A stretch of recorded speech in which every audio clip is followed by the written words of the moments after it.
Hi, I'm Kevin Klein, City Councillor for Charleswood, Tuxedo, Westway. It's Friday, and that means it's time to answer your questions once again. If you have questions, email me, kevin@kevinklein.ca, or call the office, 204-986-5232. And of course, you can always leave a message on any one of our social media platforms. This week, we were inundated with questions about the Winnipeg ambulance services and the issues that have come to light. Now, I believe this all started because of a meeting on October 5th with our Assiniboine Community Committee. The chief of our Winnipeg Fire Paramedic Service was appearing to present his master plan. This was a 10-year master plan that included closing some fire stations, building newer ones, larger ones, adding some apparatus. It was a very detailed plan that would expand the fire paramedic service here in Winnipeg, and it would cost the city anywhere between $150, maybe $250 million over 10 years. But I didn't want to talk about that plan because I had been looking into the whole idea of the service, because I think we need to drill down as opposed to talk about what we can do and what we should do and what it should look like.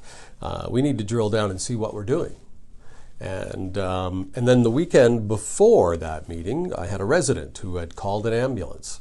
This resident was over 80 years old, had been in the hospital earlier that day, and was told, if this happens, call an ambulance.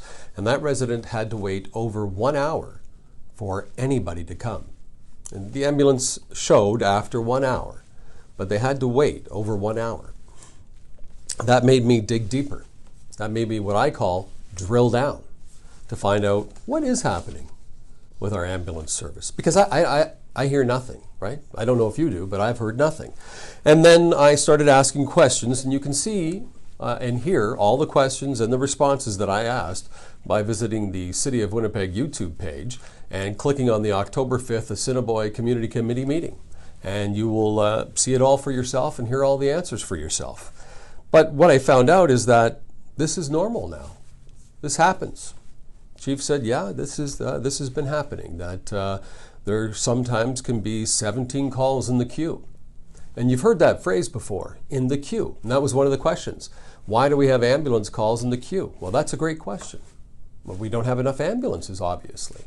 We don't have enough staff, quite frankly, to man the ambulances either. Because 89% of our calls on average, 89%, require transportation to hospital. And the city has not added one ambulance since 2011, and that was confirmed.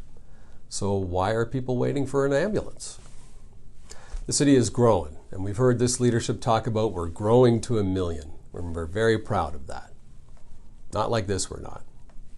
We're not going to get even close to that like this. So the chief did say that that is a problem, that we have upwards of 17 calls. Now, we've heard that phrase, as I was about to say, with the police. We have calls in the queue. Well, the media stopped talking about that because it's just become a Winnipeg thing. We have calls in the queue. But I believe, as a taxpayer, when you call the police or you call for an ambulance, you would like somebody to show up. But quite honestly, in some cases, if somebody breaks into your home and they're not there, nobody's coming. Or it might be days before they show up, if they show up at all. And now that's the same case for the ambulance. We have over 80,000 calls into the Winnipeg Fire Paramedic Service. 1.3% of those calls are fires.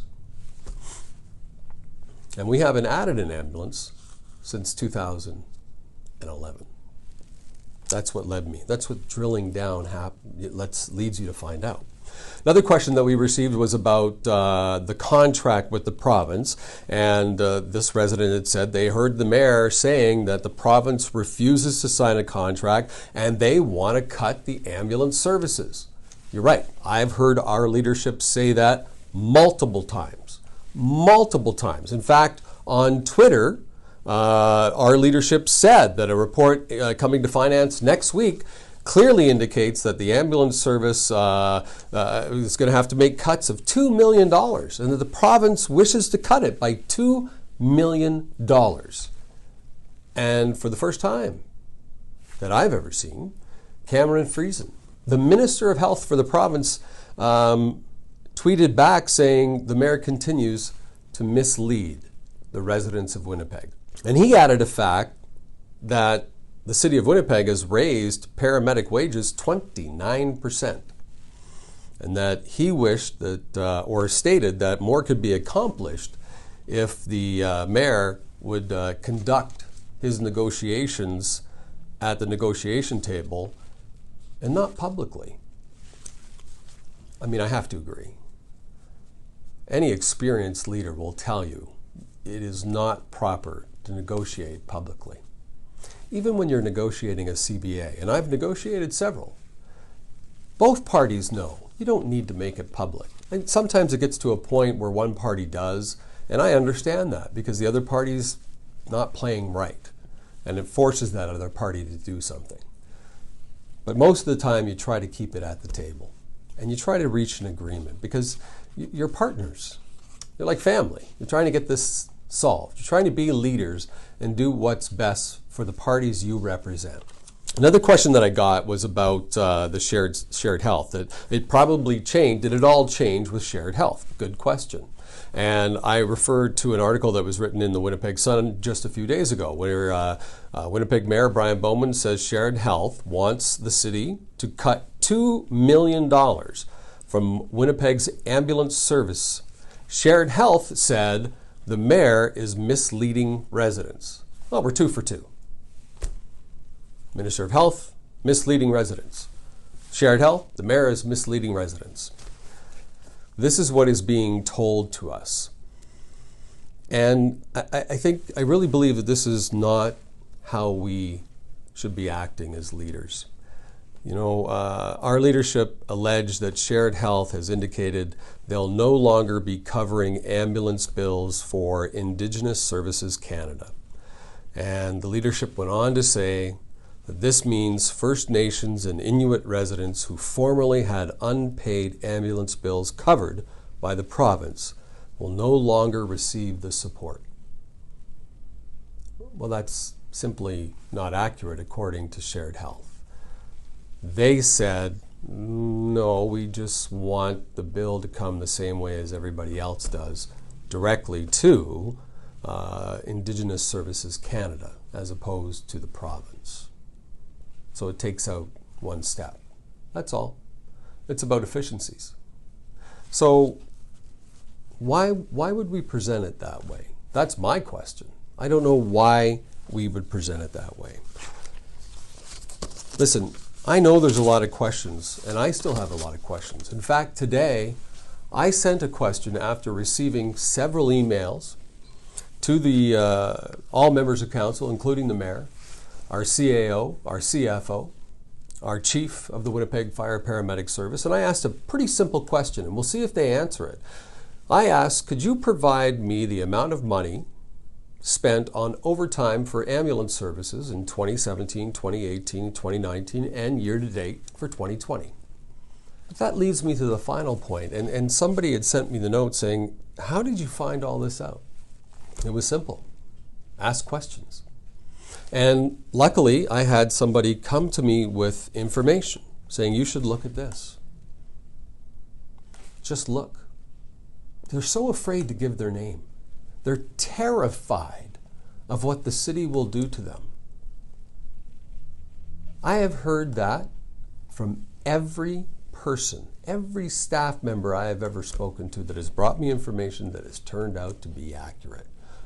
Please don't ever give my name, because I don't know what they'll do to me. Really? I would like to see them try. I would like to see them try, because I'll be right there standing in front of you, and they'll have to go through me first. Listen, you get there by asking tough questions.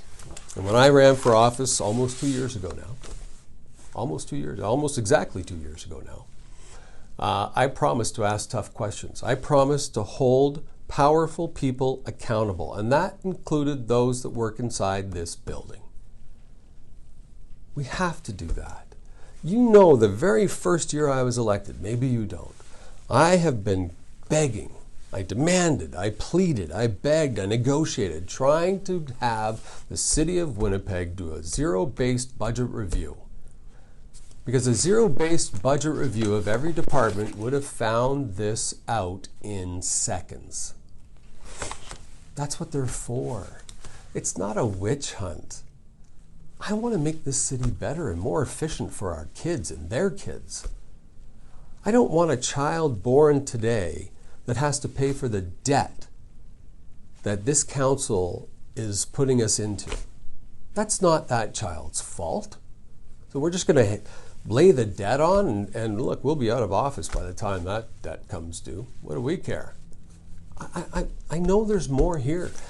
This is just one service. Imagine how much more we could uncover if we started to drill down. And you drill down with a zero-based budget review.